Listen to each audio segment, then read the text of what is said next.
विधान परिषद से नीतीश कुमार ने तो इस्तीफा दे दिया, लेकिन सीएम पद से कब इस्तीफा देंगे? देखिए, कल नीतीश कुमार यानी कि 30 मार्च को विधान परिषद से इस्तीफा देते हैं।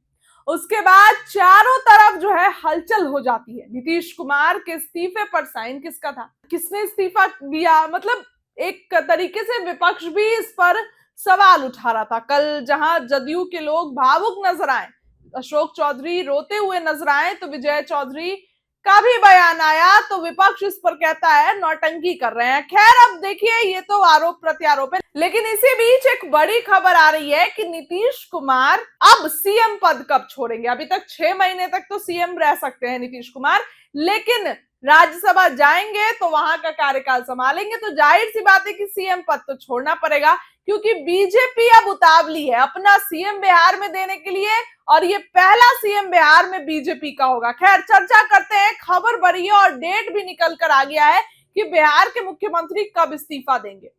बिहार की राजनीति में एक बड़ा बदलाव होने वाला है।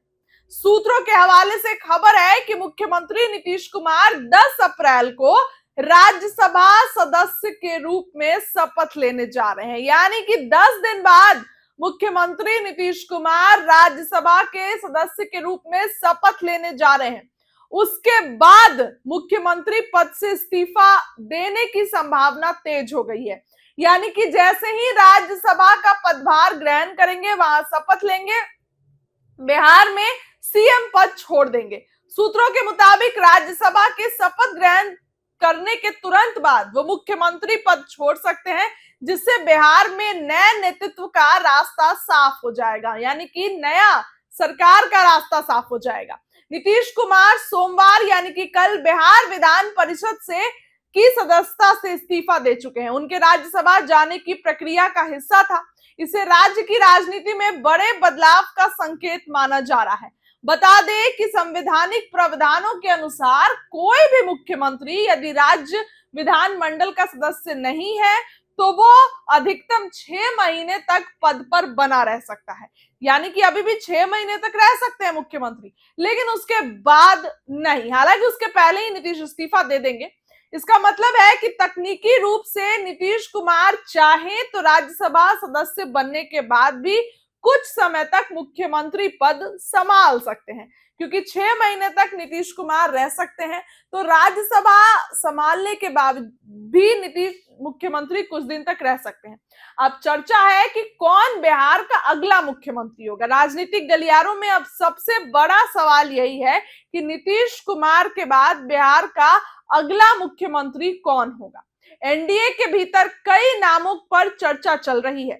भाजपा की ओर से उप मुख्यमंत्री सम्राट चौधरी का नाम सबसे मजबूत दावेदार माना जा रहा है, जबकि कुछ हलकों में जदयू के भीतर भी नए चेहरे आने लाने की बात कही जा रही है। राजनीतिक विशेषज्ञों का मानना है कि नीतीश कुमार के इस्तीफे के बाद राज्यपाल बहुमत दल या गठबंधन के नेता को सरकार बनाने का न्योता देंगे। इसके बाद विधायक दल की बैठक होगी और नए चेहरे का चयन होगा। वहीं बिहार में फिर अगले मुख्यमंत्री तय किए जाएंगे, फिर वो शपथ लेंगे। नीतीश कुमार, आपको बता दूं तो 10 बार बिहार के मुख्यमंत्री रह चुके हैं। उनका संसदीय और विधायी सफर काफी व्यापक रहा है। 2 बार विधायक चुने गए, पहली बार 1985 में और फिर 1995 में। इसके बाद उन्होंने राष्ट्रीय राजनीति में कदम रखते हुए 6 बार लोकसभा सांसद के रूप में जनता का प्रतिनिधित्व किया। उसके बाद नीतीश कुमार लगातार विधान परिषद के सदस्य रहे और 4 बार एमएलसी चुने गए। अब 2026 में राज्यसभा के लिए निर्वाचित होकर एक बार फिर संसद जा रहे हैं। तो नीतीश कुमार के इस्तीफे की डेट भी सामने आ गई है। नीतीश कुमार 10 तारीख को राज्यसभा का शपथ लेंगे। उसके बाद तुरंत नीतीश कुमार बिहार आकर के बिहार की कुर्सी से जो है वो छोड़ देंगे और बिहार से इस्तीफा दे देंगे सीएम पद से।